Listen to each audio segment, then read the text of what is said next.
entendí esta vida que fui creado para una misión, para una causa. Y cuando encontré ese centro, definí muy bien lo que yo necesitaba hacer. Y este programa del Nearshoring no se trata de salir del país, sino se trata de desarrollar las cadenas productivas de las diferentes industrias. ¿Cuál ha sido la decisión más difícil de tu vida? No por el dinero que implicaba, sino por aquello a lo que tuviste que renunciar para tomarlo.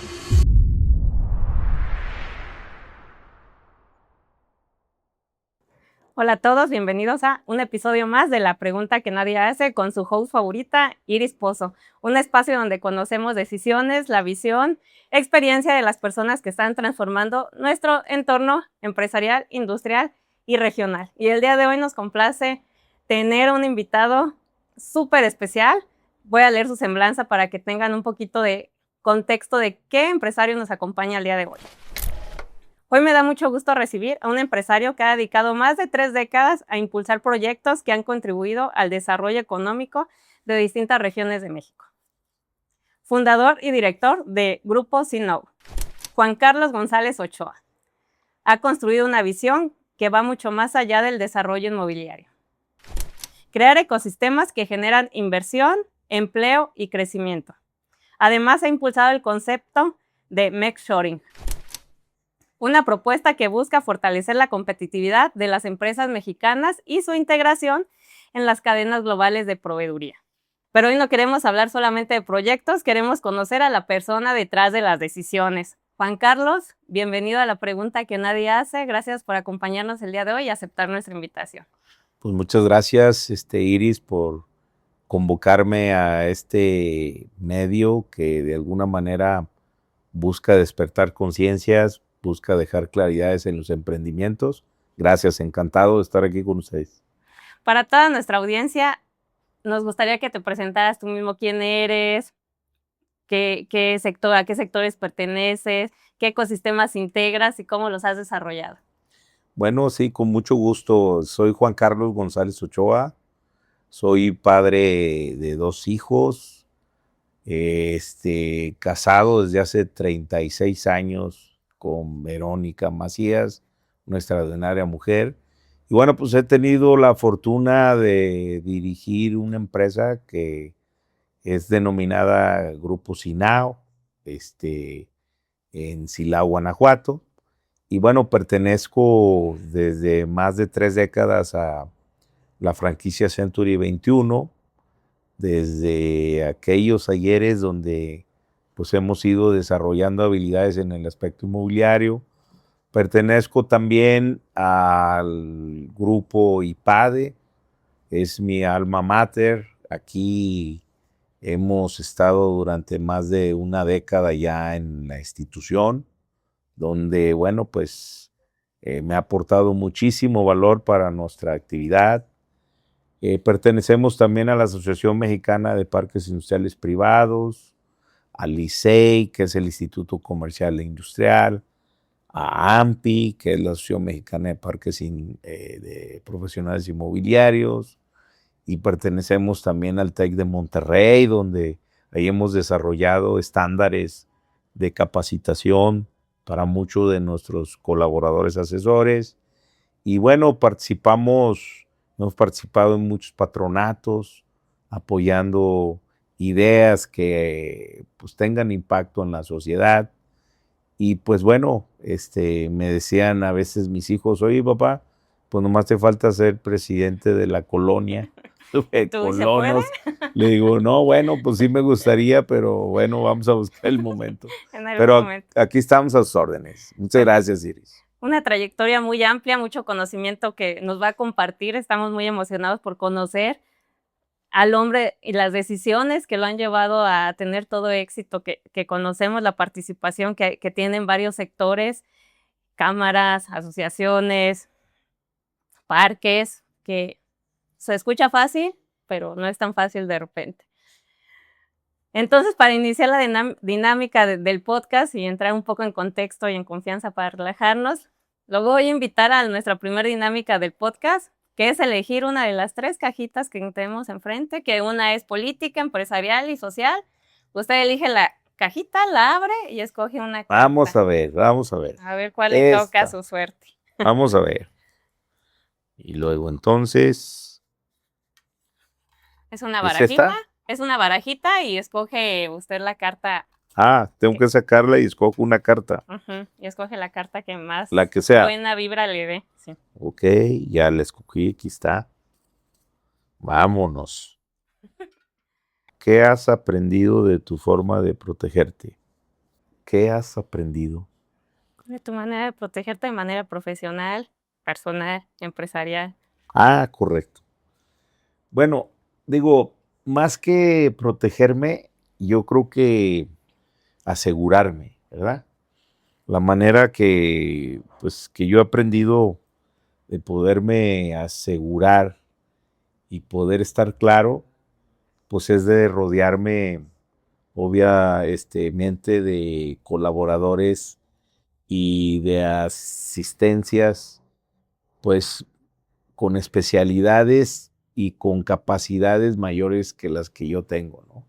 Siempre busco protegerme de esa manera o siempre busco aliarme de esa manera. Por eso somos una empresa que nos aliamos mucho con instituciones, nos aliamos mucho con desarrolladores, nos aliamos mucho con el tema de franquicias en el ramo inmobiliario. Entonces siempre buscamos ese cobijo, ¿no? Esa situación de protección al modelo de negocio y también pues en las relaciones públicas y gubernamentales, ¿verdad? Que hay que estar también en esos ecosistemas, en esos medios. Entonces esa es la forma, Iris. Hace poco tuvimos a otro invitado que nos comentaba justamente lo mismo, lo valioso que es tener al talento humano adecuado, capacitado, con las competencias necesarias, las habilidades necesarias, muchas veces mejor que nosotros mismos para que se desarrolle un mejor trabajo. Las alianzas estratégicas y las relaciones públicas creo que son la base para un crecimiento óptimo de cualquier negocio. Cualquier negocio, producto, las relaciones, las alianzas, siempre dicen que se llega más lejos en equipo que uno solo. Claro, bueno, digo, finalmente las empresas lo hacen los colaboradores, el talento. Sin ellos no hay empresa. Finalmente lo que le corresponde a uno hacer es dirigir, prácticamente dirigir todos estos talentos.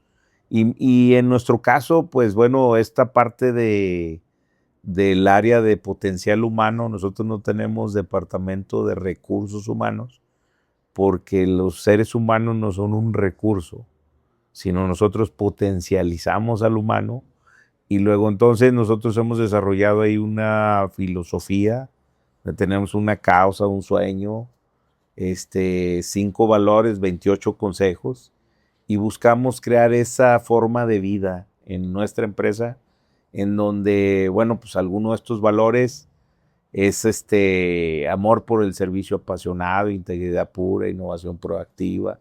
Y todo esto se desglosa en los comportamientos y las conductas, no nomás en la empresa, sino en la sociedad, en casa. De nada sirve que alguien de CNOW sea respetado por sus 5 valores y sus 28 consejos, y si por su causa, si en la sociedad es otro. Claro. O si sus comportamientos son diferentes, ¿no? Oye, en CNOW soy ordenado, pero en mi casa ni siquiera tiendo la cama, ni dejo ordenada a mi casa, ¿no? La congruencia. Entonces, sí, con lo que se dice y con lo que se hace. Entonces, pues estamos muy emocionados de llevar esto por muchos años, más de 3 décadas. No ha sido fácil y pues lo queremos convertir en una cultura, ¿verdad? Que es para donde tenemos nuestra mira.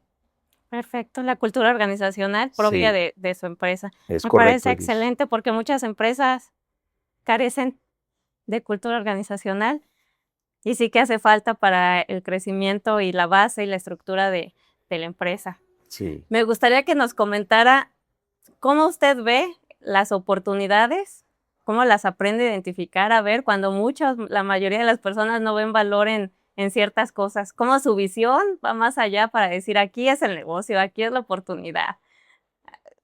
todavía no se ve, pero visualizo que, no sé, 3, 5, 10 años se va a dar. Pues fíjate que yo soy un ser humano muy afortunado, ¿no? Afortunado porque entendí esta vida que fui creado para una misión, para una causa. Y cuando encontré ese centro entre el tema del equilibrio de la conciencia colectiva y el ser, definí muy bien lo que yo necesitaba hacer.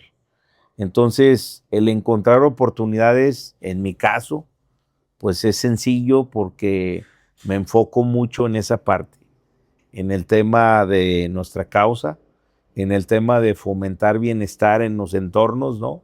Y donde también los sitios nos lo permitan. Y de alguna manera, bueno, pues hemos ido desarrollando una habilidad a través de encontrar este centro, esta causa, ¿no? Y la causa principal, pues se llama Familias Felices. Nosotros estamos buscando siempre cómo al centro esté la familia para poderla, pues, ayudar a que, en este caso, un bien patrimonial lo puedan convertir en un tema aspiracional, en donde todos los que estamos día con día en el tema del esfuerzo diario y de estas rutinas, ¿no?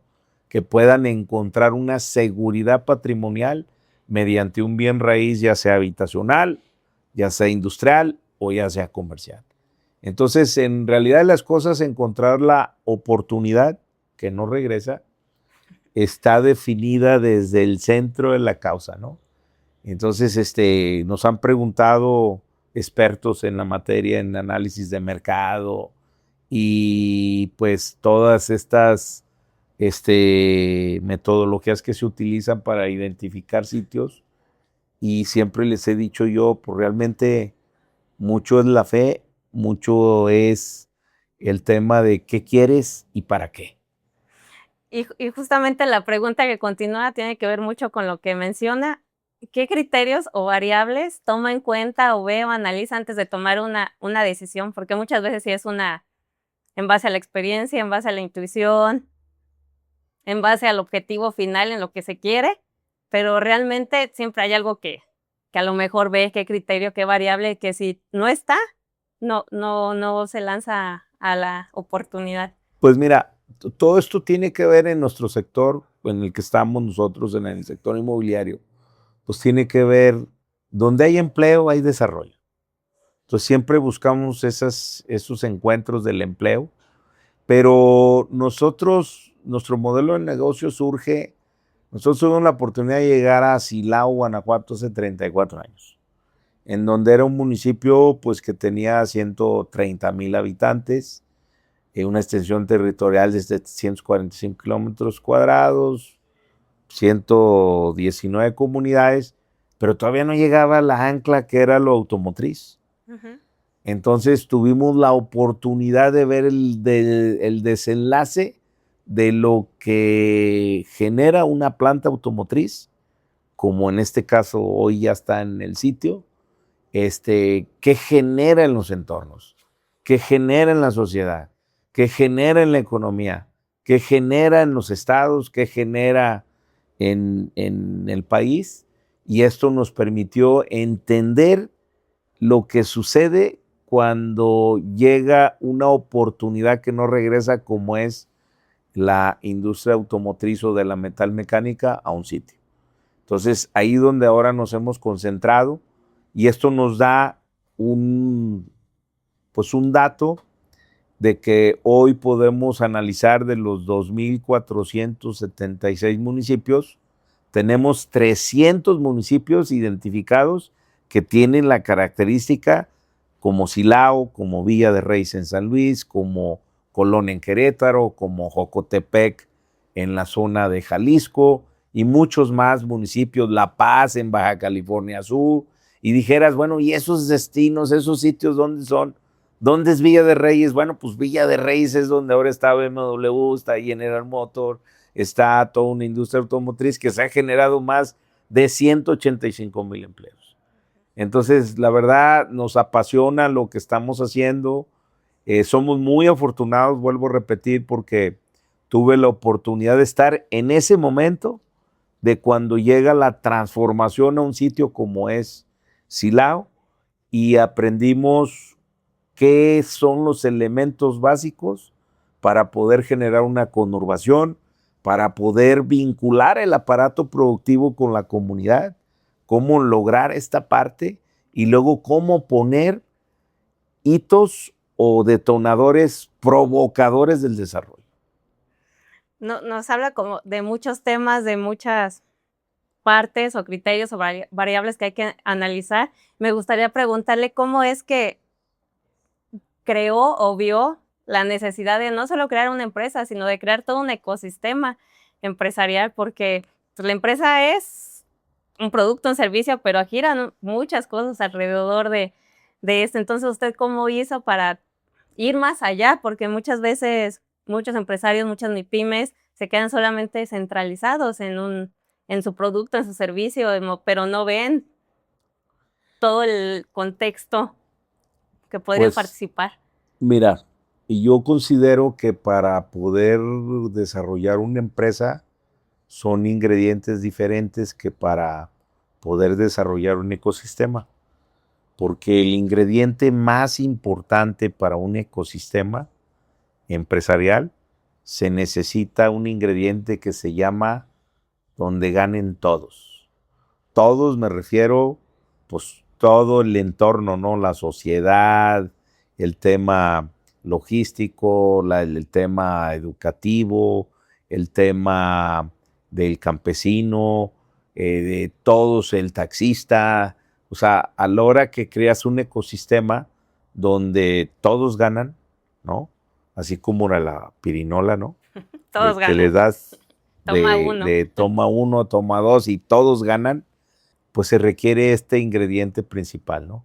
Donde tengamos esa visión de colaboración, esa visión de aportar valor y sobre todo, sin hacerle el Robin Hood, no estar posicionado en el ingreso, en el dinero, sino el dinero es la consecuencia de toda esta formación de esos ecosistemas, ¿no? Te doy un dato, por ejemplo, a la hora que empiezas a generar un desarrollo industrial, donde das un crédito a la palabra, donde das un crédito para establecimiento rápido, donde confías en el emprendedor mexicano y donde detonas un producto que sea disruptivo, innovador. ¿Por qué? Porque en este tipo de productos, pues esquina, frente, bulevar, vale lo mismo que el fondo. Eso no es muy común. Entonces, prácticamente yo te diría que ese es el ingrediente principal para poder crear un ecosistema empresarial donde todos ganen y donde la colaboración hoy de industria, vivienda, comercio y que se pueda detonar la calidad de vida en los sitios, tiene que ver con una planeación, pero con una visión empresarial que pueda generar pues un ecosistema totalmente diferente, ¿no? En los casos que nosotros hemos estado colaborando, pues hemos puesto muy bien esta regla, ¿no? Para que las cosas puedan caminar. Y hay reglas en el sector inmobiliario, ¿no? Por ejemplo, por cada 1,000 metros cuadrados de nave industrial se ocupan 30 viviendas. Para un cuarto de hotel se ocupan 2 viviendas. Para cada 10 metros comerciales se ocupa una vivienda. Ahora, en esa ecuación hay que colaborar donde todos ganan, ¿no? Donde todos, desde el que hace el mantenimiento a los hoteles, a los parques, el que da seguridad, el que da la asistencia fiscal, el que empodera a los equipos de trabajo en las áreas de potencial humano, pues todo es todo un ecosistema. ¿Hay algún momento en que un empresario puede identificar ese momento en que ya puede empezar a construir ecosistemas o desde el inicio, desde la visión de la empresa, se plantea que va a ser un ecosistema o cómo considera que deberíamos empezar a ver como ese ese punto? ¿En qué momento arrancar o cómo hacerle? Bueno, en mi verdad, yo considero que todos iniciamos emprendiendo una empresa. En el tiempo, creo que a algunos nos van cayendo los 20 de que finalmente no todo es igual a un ingreso, sino empiezas a identificar características como las que te he comentado ahorita, en donde eso te puede ayudar y dar claridad, en donde ahora pues algunos les llaman visión, misión, ¿no? Sí. Pero los que no tenemos las visiones y las misiones colgadas en las escaleras de nuestras empresas, donde el empresario que logra transmitir el para qué está y para qué estamos, eso lo hace diferente, porque entonces la empresa se enfoca a poder crear el tema de la causa de la compañía y sobre eso gira pues todos los trabajadores y todos los proveedores, ¿no? Claro. Sí, entre una, pues esto para nosotros es filosofía, causa, sueño, valores. Entre eso es donde es la idea fuerza para poder impulsar los inventarios o poder desarrollar los planes estratégicos. Esto es, ¿cómo desarrollas por medio de seres humanos o por medio de sistemas de valor una planeación estratégica que sea rentable y que puedas lograr una empresa que pueda ser pues plenamente humana, altamente rentable para México y Latinoamérica? Acaba de tocar un punto muy importante para todos los empresarios, la planeación estratégica. Porque siempre les preguntamos, ¿tienes una planeación? No, ¿para qué? Después vamos empezando o conforme vaya el día, no se puede planear porque cada día surge un evento nuevo, una situación nueva, una complejidad nueva. Entonces, ¿cómo poder transmitir a todos estos empresarios la importancia y el valor que es tener una planeación estratégica y cada cuánto tiempo? Pues la quieren hacer una vez y no sé, dejar pasar 5 o 10 años hasta volver a renovar esa planeación. Pues mira, yo lo que recomendaría que las planeaciones estratégicas se manejan como los eventos sociales. Es decir, cuando alguien se va a casar, hace un plan y dices, me voy a casar el 1 de agosto, esta es la fecha que decido casarme. Para ello, pues tiene que hacer una planeación, si se va a casar por la iglesia, por el civil, dónde va a ser la fiesta, todo esto. Pero imaginemos que ya llega el 1 de agosto y es el día de la boda. Y está una tormenta con granizo a todo lo que da, ¿no? Luego, entonces, ¿eso dónde estaba en la planeación? No, pues no estaba en la ecuación. Todo iba a salir hermoso. No la tenía. ¿Y qué crees? Que es en un gran jardín, con toldos y todo esto.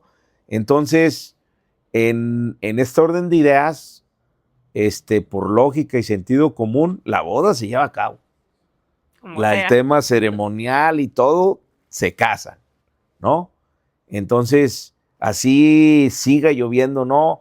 Si se encharcó el jardín, si no, esto continúa. Entonces, nosotros creemos que las planeaciones estratégicas, pues realmente se llevan como los eventos sociales. Nosotros tenemos una planeación estratégica muy clara que es el IN 7770. Y esto lo conoce desde quien colabora embelleciendo los sitios en el área de mantenimiento, como hasta nuestros directores, nuestros CEOs de las diferentes divisiones, ¿no? Entonces, esto significa que el IMSS 7770, nosotros tenemos que lograr 7,000 propiedades habitacionales comercializadas, desarrolladas y vendidas en un año. 700 industriales y 70 naves construidas en el tema industrial. Por eso 7,770. Esto hay que tenerlo bien claro. a pesar de cualquier adversidad. Entonces la planeación estratégica lo que te ayuda es a tener claridad, pero de igual manera lo que yo he aprendido y lo que yo buscaría transmitir en tu programa, Iris, es que hay dos maneras de dirigir una planeación estratégica. Okay. Si tú sigues operando con la planeación estratégica, pues es muy diferente a poder dirigir una planeación estratégica.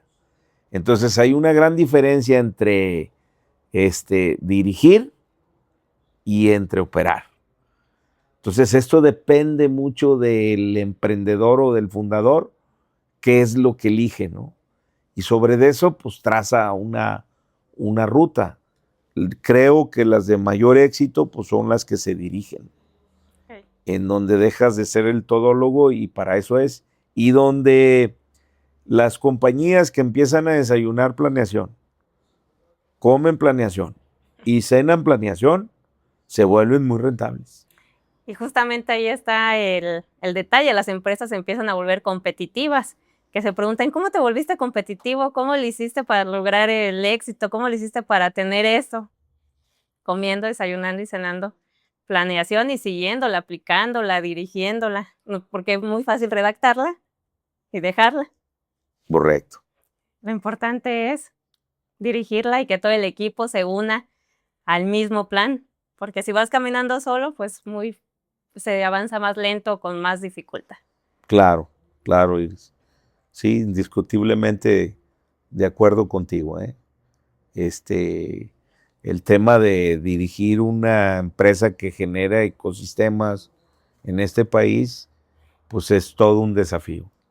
Un desafío porque hay que dirigir talentos, hay que estar preparados, incluso hoy la planeación, en el pasado decían que había que hacerla pues por 5 o 10 años, ¿no? Sí.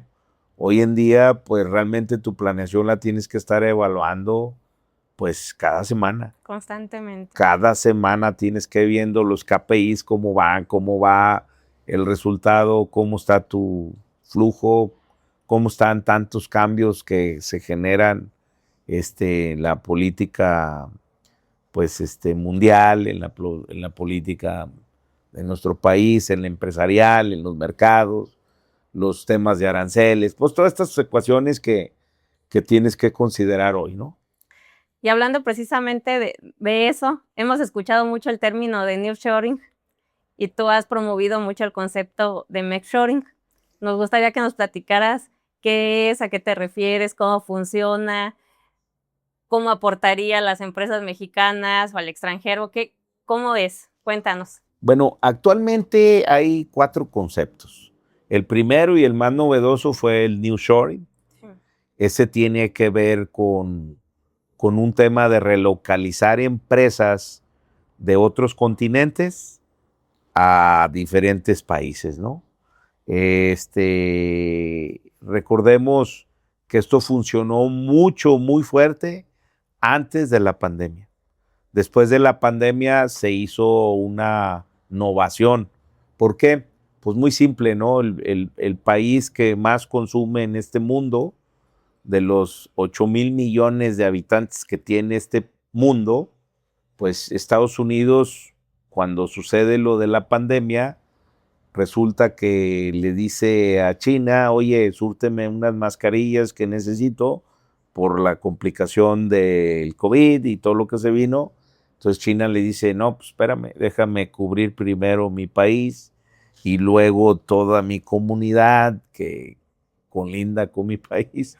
Entonces ahí se descubre el tema que el haber generado la producción fuera de tu país no era, pues, en ese momento tan positivo, ¿no?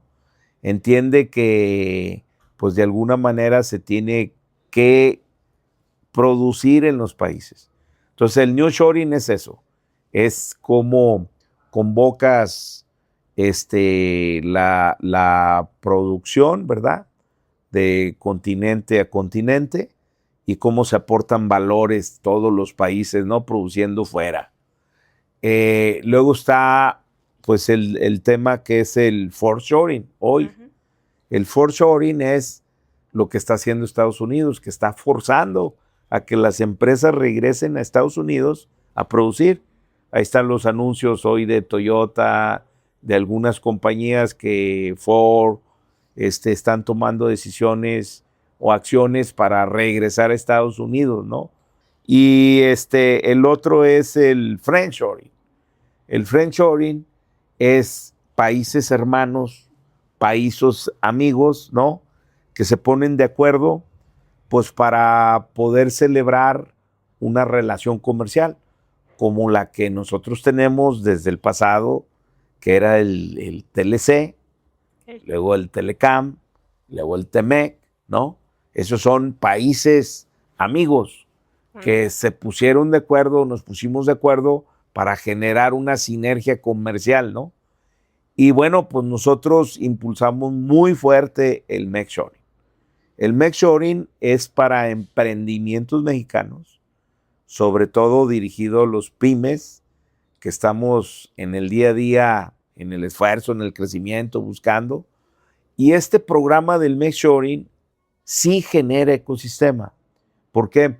Porque no se trata de salir del país, sino se trata de desarrollar las cadenas productivas de las diferentes industrias, fortalecerlas y crear ese ecosistema que se necesita para las diferentes industrias y volvernos de ser productores o fabricantes de productos que se exportan a todo el mundo, convertirnos en empresas tecnológicas, convertirnos en empresas de innovación, en empresas disruptivas, que aquí mismo generemos la tecnología, que aquí mismo generemos el producto para poderlo ofrecer a todo el mundo. Entonces, eso hace la diferencia en Nearshoring. Y también el Nearshoring tiene que ver con creer en nuestra historia, creer en nuestras raíces, impulsar a la palabra el emprendimiento mexicano.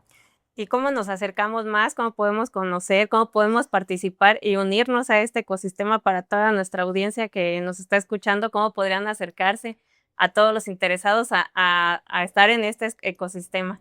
Bueno, si nos metemos a Gregorio Pérez Torres, a GPT, ahí vamos a decir, oye, ¿qué es Nearshoring, no? Y ahí te va a decir, bueno, Nearshoring es un programa para emprendimiento mexicano de relocalización y es para ti. Empresas como quiénes. Por ejemplo, Jabones La Corona. Jabones La Corona es, por ejemplo, Jabonzote, Blancanieves, Foca. Oye, esta empresa es mexicana, tiene más de 100 años en México, genera más de 5,000 empleos. Y fíjate lo que te voy a decir, Iris. Es una empresa que el que menos gana en esa compañía gana 32,700 pesos y tiene más de 5,000 colaboradores y genera más de 2,500 toneladas de detergente diarias. O empresas tales, bueno, pues como Coppel, ¿sí? Otra empresa que también conocemos comercialmente, que es una empresa mexicana, y bueno, pues el número de empleos que genera. Nadro es la distribuidora de todo el medicamento que consumimos en México. Entonces, ese tipo de emprendimientos son los que nosotros estamos apoyando. Aquellos que tienen que ver en la industria automotriz, hay el Tier 1, el Tier 2 y el Tier 3. Nosotros estamos apoyando el Tier 3, aquel que pues tiene ya un orden de compra para darle un control de calidad, un retrabajo a alguna de las piezas que tiene un automóvil, ¿no? Entonces, es muy fácil, visítanos en nuestra página www.novotexinow.com, ahí vas a encontrar cómo te podemos ayudar, cómo podemos ver todo el país, ¿no? Todos los municipios que tiene de oportunidades. Muchas también. Muchas, sí, Muchas. sí. Y hablando de este ecosistema México-Estados Unidos, ¿qué oportunidades crees que México se está perdiendo, aún no ve o aún no está aprovechando que tiene frente al mundo? Yo creo que lo principal es que nosotros los mexicanos tenemos que creernos mexicanos. Tenemos que estar claros que tenemos habilidades, que tenemos conocimiento y que somos competitivos en el mundo. Es lo primero que creo que debe de estar en la ecuación.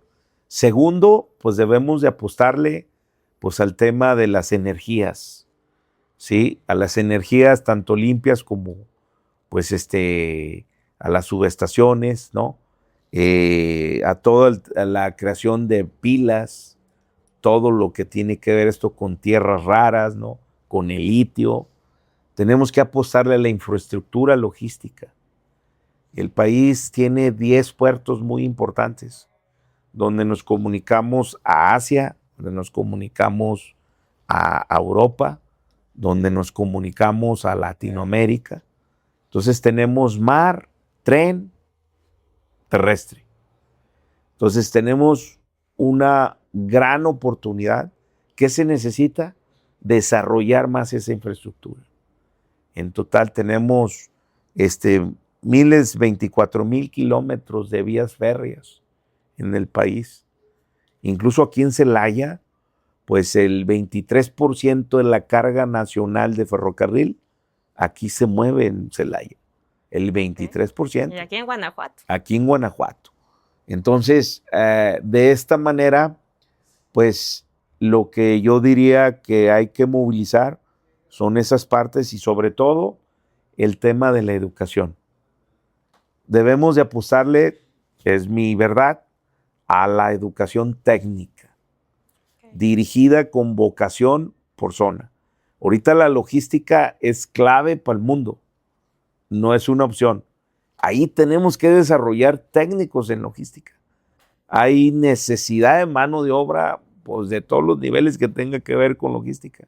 Ahora, si nos vamos a la tecnológica, pues ahí está todo el tema de aeroespacial, todo el tema, por ejemplo, en Jalisco, ¿no? Que se ha vuelto un hit en ese tema tecnológico.